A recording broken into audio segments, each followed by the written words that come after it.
Hello दोस्तों, आज शुरुआत करते हैं पुष्पभूति वंश या वर्धन वंश। पुष्पभूति वंश के संस्थापक कौन थे? प्रभाकर वर्धन। प्रभाकर वर्धन के पत्नी का क्या नाम था? यशोमती। पुष्पभूति वंश की राजधानी कहाँ था? थानेश्वर।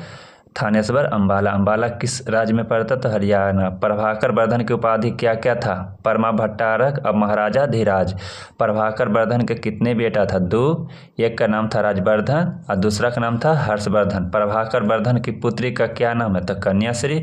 और कन्याश्री का विवाह किसके साथ हुआ था? कन्नौज के मौखरी वंश के राजा ग्रह वर्मा और मालवा के शासक देवगुप्त ने किसका हत्या किया था? ग्रह वर्मा। और राजवर्धन ने किसका हत्या किया? देवगुप्त। और देवगुप्त का प्रिय मित्र कौन था? शशांक। और राजवर्धन को हत्या किसने किया था? शशांक। राजवर्धन की मृत्यु कब हुआ था? 606 ईस्वी। और कन्याश्री के बंदी किसने बनाया था? तो शशांक ने बनाया था। हर्षवर्धन कितने वर्ष की उम्र में राजगद्दी पर बैठा? 16 साल की उम्र में 606 ईस्वी में। हर्षवर्धन ने अपनी राजधानी थानेश्वर से बदलकर कहाँ ले गया था? कन्नौज। हर्षवर्धन को और किस नाम से जाना जाता था? शिलादित्य, परम भट्टारक और सार्वभौम और परमेश्वर, महाराजा धीराज और शक्लोत्तोपथ। हर्षवर्धन के शिलादित्य की उपाधि किसने दिया था? ह्वेनसांग। कन्नौज का प्राचीन नाम क्या था? महोदया या महोदया श्री। ह्वेनसांग भारत कब आया था? 630 ईस्वी। ह्वेनसांग भारत से वापस कब लौटा? 645 ईस्वी। टोटल भारत में ह्वेनसांग कितने साल तक रहा था? तो 15 साल। ह्वेनसांग भारत से वापस किस मार्ग से लौटा था? स्थल मार्ग से। ह्वेनसांग के दरबारी कवि ह्वेनसांग किसके दरबार में आया था? तो हर्ष वर्धन। यात्रियों का राजकुमार, शाकमुनि या नीति का पंडित किसे कहा जाता था? ह्वेनसांग। CU की पुस्तक के लेखक कौन है? ह्वेनसांग। ह्वेनसांग शूद्रों को क्या कहा? कृषकों। ह्वेनसांग ने किस विश्वविद्यालय में शिक्षा ग्रहण किया था? नालंदा। ह्वेनसांग किस शिक्षक से शिक्षा ग्रहण किया? शीलभद्र। हर्षवर्धन के दरबारी कवि कौन था? बाणभट्ट। हर्षचरित्र और कादम्बरी पुस्तक लेखक कौन है? बाणभट्ट।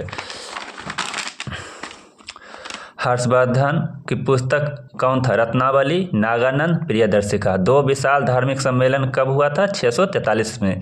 हर्षवर्धन के 2 विशाल धार्मिक सम्मेलन कहाँ किए थे? प्रयागराज और कन्नौज। प्रयागराज कन्नौज। हर्षवर्धन का प्रत्येक 5वें वर्ष का समारोह का आयोजन कहाँ करता था? प्रयागराज। किसे अंतिम हिंदू सम्राट कहा जाता था? हर्षवर्धन।